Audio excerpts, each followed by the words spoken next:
Hello friends. So today we are going to discuss this numerical. So start करते हैं। तो हमें ये क्वेश्चन करने के लिए सबसे पहले एक वेव डायग्राम समझना होगा साउंड वेव का। So the reason of compression, जहाँ पर एयर पार्टिकल्स कंप्रेस होते हैं उस रीजन पे हम ग्राफ में क्रेस्ट प्लॉट करते हैं, और जहाँ पर पार्टिकल्स की डेंसिटी कम होती है उसे उस रीजन को हम रे रिफ्रैक्शन बोलते हैं।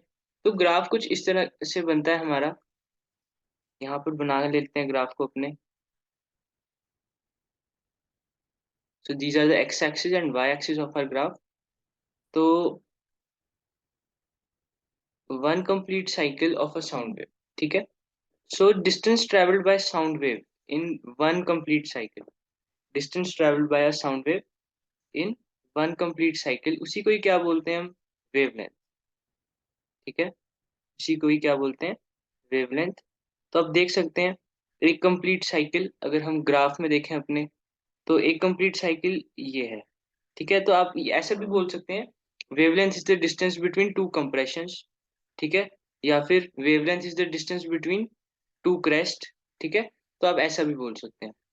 सो हमारा से क्वेश्चन क्या पूछा हुआ है कि calculate the speed of a sound wave, या deduce the relation of speed of a sound wave. तो हम सब भी जानते हैं कि स्पीड का फॉर्मूला क्या होता है। स्पीड होता है डिस्टेंस,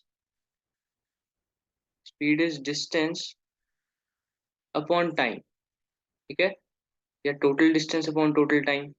तो साउंड वेव की केस की अगर हम बात करें तो इसने एक कंप्लीट साइकिल में, वन कंप्लीट साइकिल में कितनी डिस्टेंस ट्रेवल करी? वेवलेंथ। तो वेवलेंथ का एक साइन होता है जिसको हम बोलते हैं lambda. So distance travelled in one cycle, उसको क्या बोल देते हैं? वेवलेंथ। और है क्या वो? लैम्डा, मतलब उसका सिंबल है लैम्डा। और जितने टाइम में उसने एक वेवलेंथ कंप्लीट करी, जितने टाइम में उसने एक वेवलेंथ कंप्लीट करी, उस टाइम को हम बोलते हैं टाइम पीरियड। सो वेव के लिए ना डिस्टेंस होती है wavelength, distance travelled in one complete cycle by a wave, तो उसको बोलते हैं वेवलेंथ। और जितना टाइम लगता है एक कंप्लीट साइकिल करने में, उसको बोलते हैं टाइम पीरियड, ठीक है। इनके सिंबल्स हैं, वेवलेंथ के हैं लैम्डा, और टाइम पीरियड का है कैपिटल डी।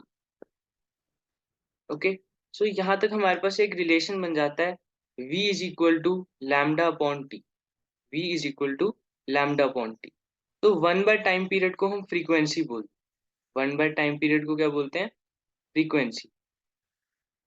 तो यहाँ पर हमें दिख रहा है speed is equal to lambda into one by time period लिख सकते हैं। तो इसी वन बाय टाइम पीरियड को हम क्या बोल सकते हैं? फ्रीक्वेंसी। तो speed is equal to lambda f, f मतलब फ्रीक्वेंसी, उसका सिंबल है। या ऐसे बोल सकते हो आप, speed is equal to f lambda.